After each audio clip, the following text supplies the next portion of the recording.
What is happening, everybody? This is Pruitt, and this is the Everyday People Doing Everyday Shit podcast. Hope y'all are doing well. I am unbelievable as always. This is not the typical time we sit down and get on the mics and do our thing here in this podcast space. This is a bit of because it's the only time I can do it kind of thing right now. So yeah, thank y'all for being here. The live stream is going, even though I don't expect anybody to show up because, again, there was no warning. It just shit happens.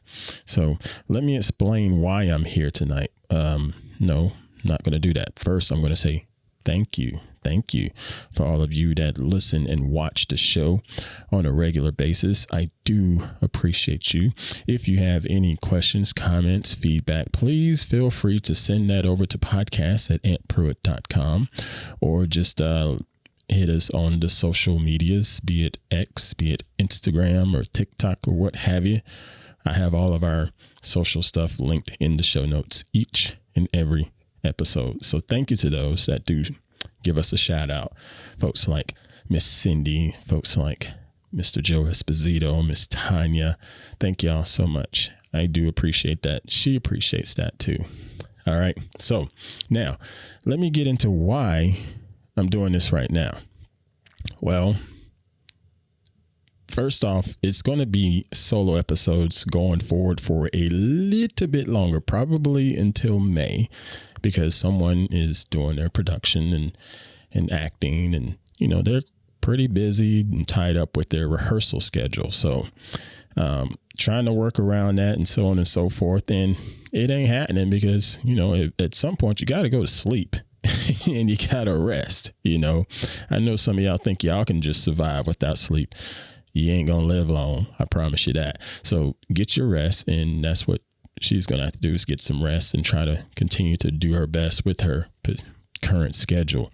So we looked at it, or she looked at it and said, it's probably going to be May 1st before she's even remotely available to get on the mics again because of the schedule and so forth. And I get it.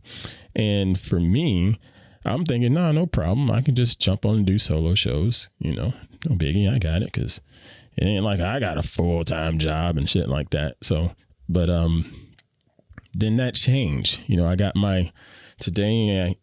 last week I got a accepted for a photo shoot, and it's actually pretty cool. It doesn't pay a lot, but it's pretty cool. I'm glad to be a part of it.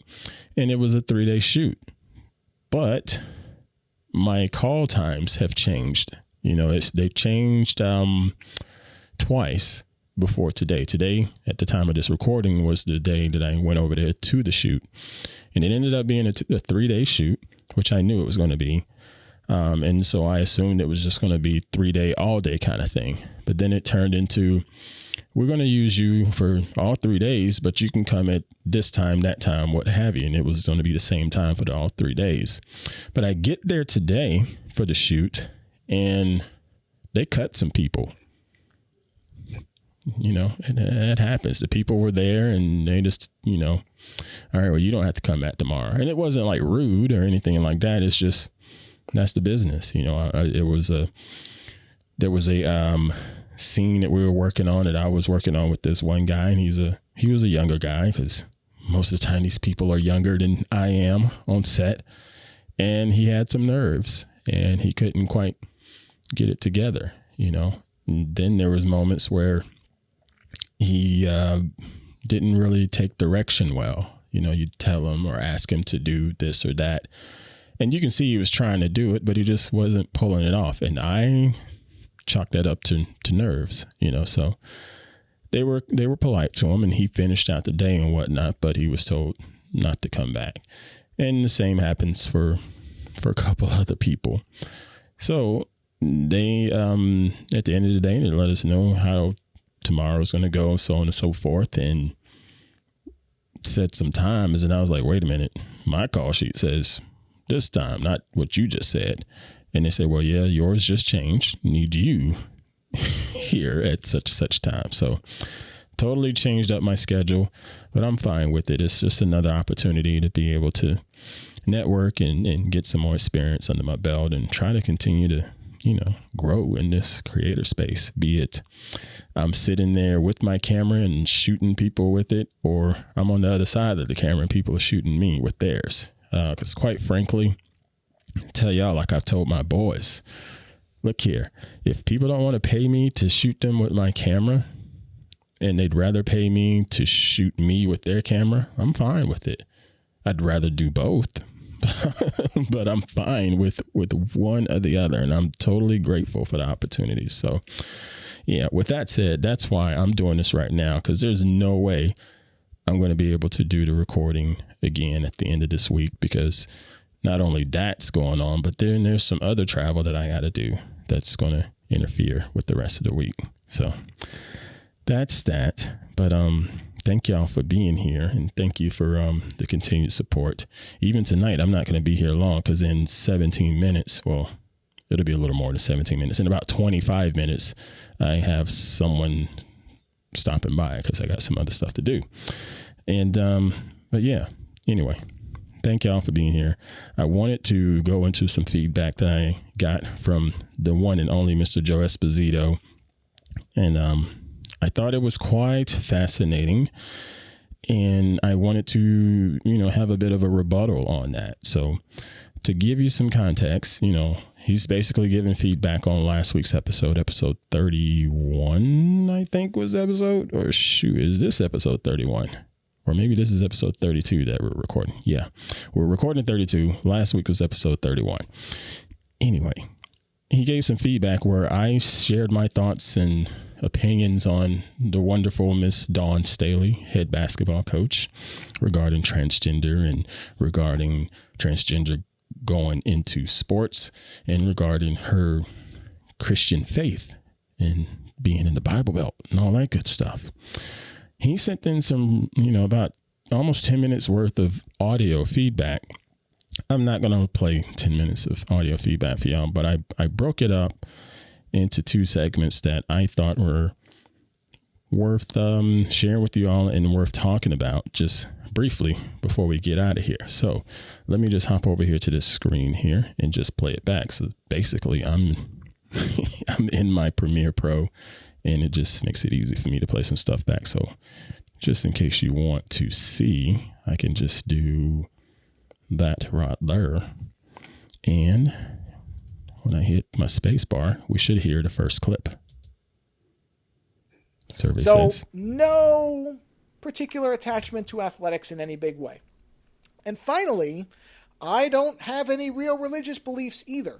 I'm not an atheist. I don't like when people call themselves atheists. Okay. When you said that, Joe, I was thinking, all right, you're not an atheist and you don't have any real particular feelings one way or another. I thought that was called agnostic, right? Because it typically means that they're going to try to tell you why you're wrong for having faith, or, I don't know, act superior because they think they have some kind of magical knowledge that they don't. So I don't use the word atheist. And plus, it isn't really accurate. I don't know what's past life or what's in the heavens or what. I don't know. Yeah. And I think that's called being agnostic. And either way is fine. So I just am pretty confident that none of the big organized outfits have it straight. That's, at this point in my life, that's where I'm at. So that's actually the easiest element of what you were talking about as far as the coach's comments and how they intersect with her Christianity. Look, religion is a malleable thing. It moves around and it changes what's important, and we find out things that should be absolutely... I mean, the thing with the pedophiles being shuffled around. Really? Nobody in the church thought that was wrong? They didn't know that was wrong? And they hid it until, oh, look at this. We're getting a bunch of inquiries from newspapers, and we're getting sued to the point where we have to start begging for more money. And now suddenly it's wrong, and we're not going to tolerate it. But you let it go for all that time. You were destroying children's lives. And that apparently was no problem for God or Jesus or the Bible until somebody found out about it, right? Okay. So at that point, I don't really take anything somebody says as serious. Now, as far as whether she was getting blowback or whether it conflicts with her belief, people shift their beliefs all the time, constantly. Yep. I've seen people twist themselves into pretzels trying to explain why things that should be immoral, obviously immoral, are okay within their religions. Okay, so, all right, couple things here. Man, Joe, you dropping some knowledge there. Yeah, as far as people changing their minds and stuff, yeah, that can happen. I can give you some experiences from my life. As I've said before, I am a believer, and I have no problems saying that to people. I'm a believer, but I am not religious. You know what I'm saying? I I know every day that there's a strong chance that I'm going to hell. There's a strong chance that I'm going to hell because I'm not perfect if I were to look at the text of the Bible. So I do strive to be better. And but yeah, I'm not religious, but I am a believer. And some of the stuff that made me fall away from being religious starts at church. And I am a bit, at one time I was jealous. I'm not now, but I used to be jealous of people that had a good church system. But I got turned off from church. And it's because of some of the things that I saw happening. And not just some of the stuff that I heard happening, but some of the stuff I actually saw with my own eyes and even lived through. You hear about all of these stories of someone like TD Jakes. TD Jakes is one person. Creflo Dollar is another. There's Joel Osteen. All of these are pastors of these massive mega churches, and they make a lot of news at one point in time. I don't know about now because I don't care to look for it or anything like that, but they were making a lot of news at one point in time. But I'm talking about just churches I've attended. There's a church in particular. It's not the last church I went to, but it was one before that. I'm not going to say when, but it was one before that. And that church was run by a pastor that he came off as the quote, man of God and all knowing, and through him is the way to God. But he also came off as a bit of a cocky jackass and braggadocious. Yeah, I just bought a brand new truck this weekend because I pay my tithe and to God, my 10%, and I pray and I do this and that, and boom, I got that truck. And I got the blessings and overflow because of my actions and this and that and whatever. You gonna be broke, So you better give my church, our church, 10% of your wages. Okay, so the flock listens to that because they believe, and it's in the text about tithing and offering. It is there. It's in the Bible. Okay, so the people that believe, they're going to do their best to follow the written word, right? So say you give that 10%. And next thing you know, you're down on your luck. Something happens, a bad accident, lose your job. Someone gets really sick and have these ridiculous doctor expenses, and all of a sudden your bills are getting behind.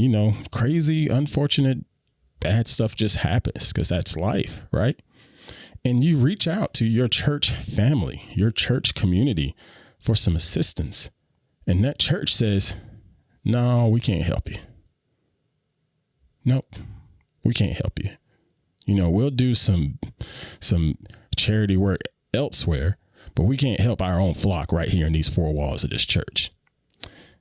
That's the kind of shit that turned me away, because churches are run by people. They're run by human beings, run by man, however you want to say it. And every last one of those bastards got egos, and every last one of those bastards are not perfect. So they're going to do some imperfect shit. My church back in my hometown in South Kakalaki, I still love that guy. He hasn't done anything to show me differently. He's still a man. He's still imperfect. Heck, he'll tell you himself, but at the end of the day, he shows his body of work and his efforts of trying to do right by what we all believed. You know what I'm saying? And this has been decades with that cat. So I can trust him, but I've been burned too many times on church. So that got me. And then you brought this up with the pedophiles, and I'm like, yeah, there's people that are hooked into that, but they didn't say anything, but to each his own. I move on and I just leave it at that. And then there's one more clip here. So let me switch back here. We'll just say rot her. There was something going on in the news, I'm sure, that kind of triggered the discussions about it.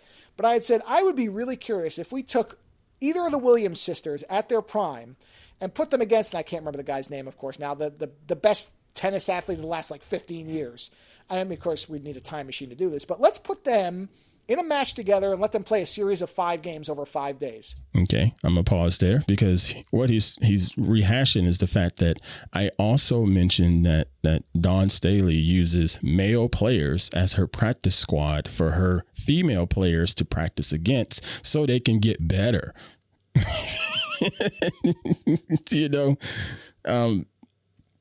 Yet she's okay with getting transgendered males coming to her team or coming into the league to compete against, and anyway, all right, back to what Mr. Joe was saying. That way you kind of rule out I had a bad day or, something was off, whatever.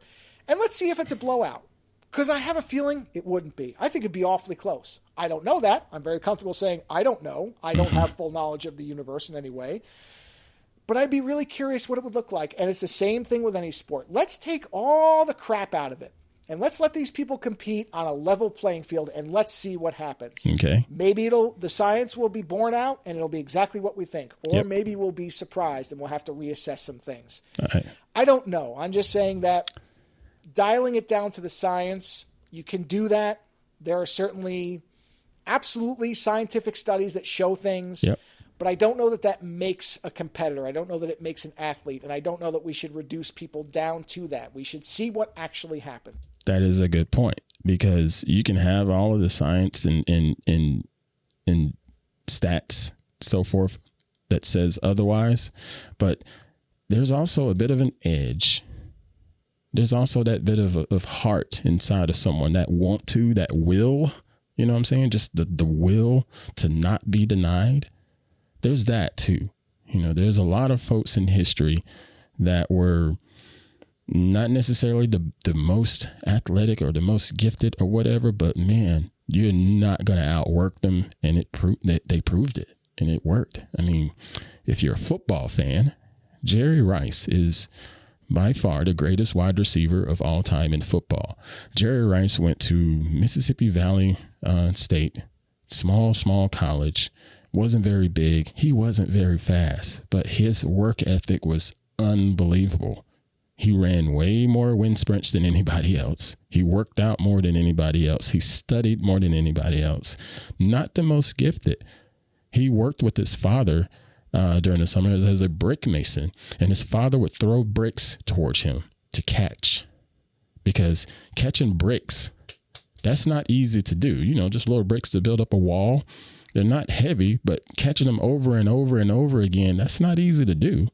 And you learn how to develop soft hands, quote, soft hands, to catch things as they're coming towards you.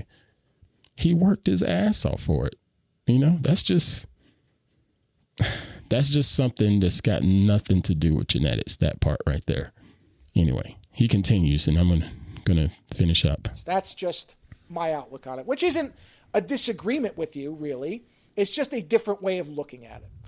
And one other thing that's kind of related to this, I was listening to, and I tried to search for this so I could give you a specific example. I could find nothing on this, because every time I tried to search for the search terms that made sense, I was getting things from a few years ago when the mental health stuff was going on with the Olympic athletes and all that, and that just kind of overrode everything else. Yeah, I remember But there was that. a woman, I believe she was one of these basketball players. I don't know for which team. I just couldn't. I missed all the identifying information up front.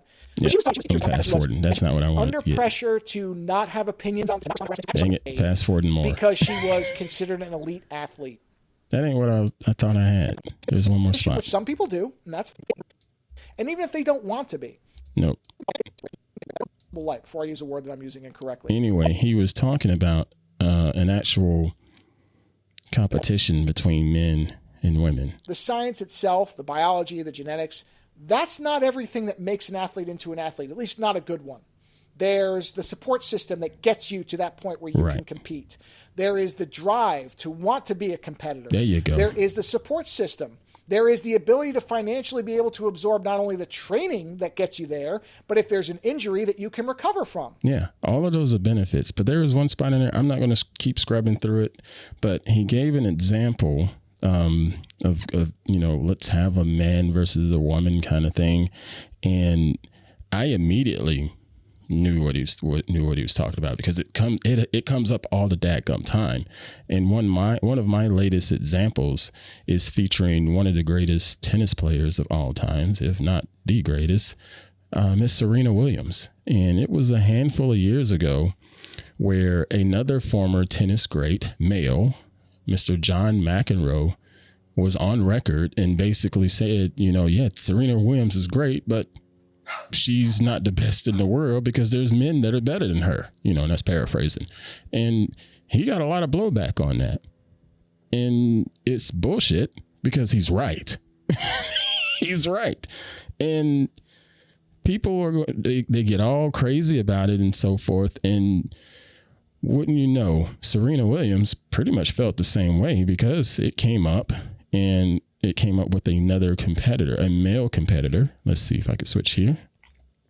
Yeah, let's take a listen to this here. Andy Murray, he was been joking about myself and him playing a match. And I'm like, Andy, seriously, like, are you kidding me? Because for me, tennis and men's tennis and women's tennis are completely almost two separate sports. So I'm like, if I were to play Andy Murray, I would lose 6-0, 6-0 in 5 to 6 minutes, maybe 10 minutes, because it's true. It's true.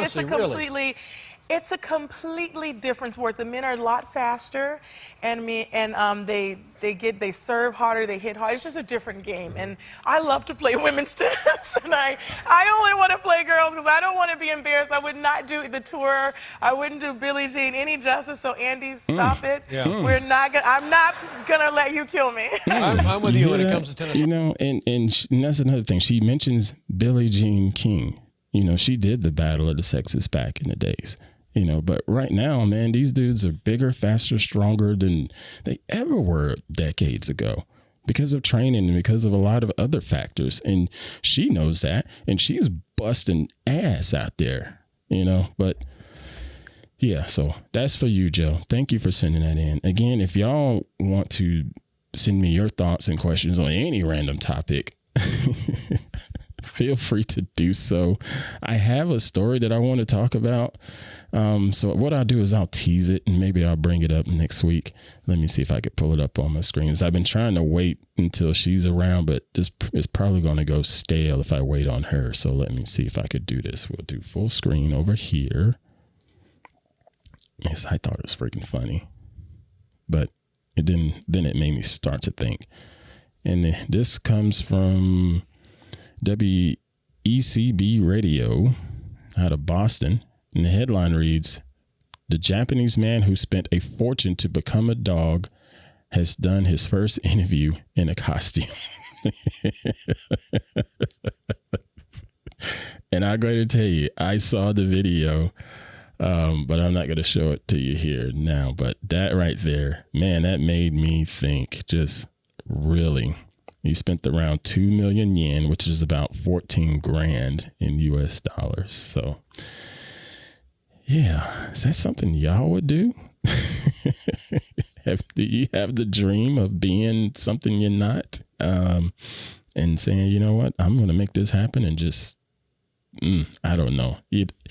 I'm not going to link to the story, but I hope to talk about this with Queen Pruitt. She doesn't know this yet. She hasn't heard. I told her there's something I want to bring up, but I'm not going to share it with her. A lot of times I share it with her pre-show. I said, I'm not sharing this one. I want to surprise this. I want to see your face, see your reaction. All right. That's going to do it for this week. Thank you again for all the support. Again, schedule might be a little wonky. So just make sure you have the subscribe button activated on whatever podcast app you use or YouTube, and notifications and so forth. Thanks for sharing out the show to each and everybody that you know, and even one enemy. I appreciate that. Podcast at antpruitt.com for all your feedback. If you're interested in joining the Patreon community, where you can see some, every now and then some behind the scenes stuff, and also just flat out support the show, go to patreon.com/antpruitt and sign up there. And there's also free access there too. So if you want to sign up as a free member, feel free to do that. I'd appreciate that. If you're interested in my newsletter, just go to antpruitt.com/blog, and you'll see the option to sign up for the newsletter that I send out at least once a week, sometimes more. All right, folks, please be safe out there. Please be well and do well. Do something nice for yourself, and do something nice with someone else. We're going to continue to create and dominate on this side, and I shall see y'all next time. Take care.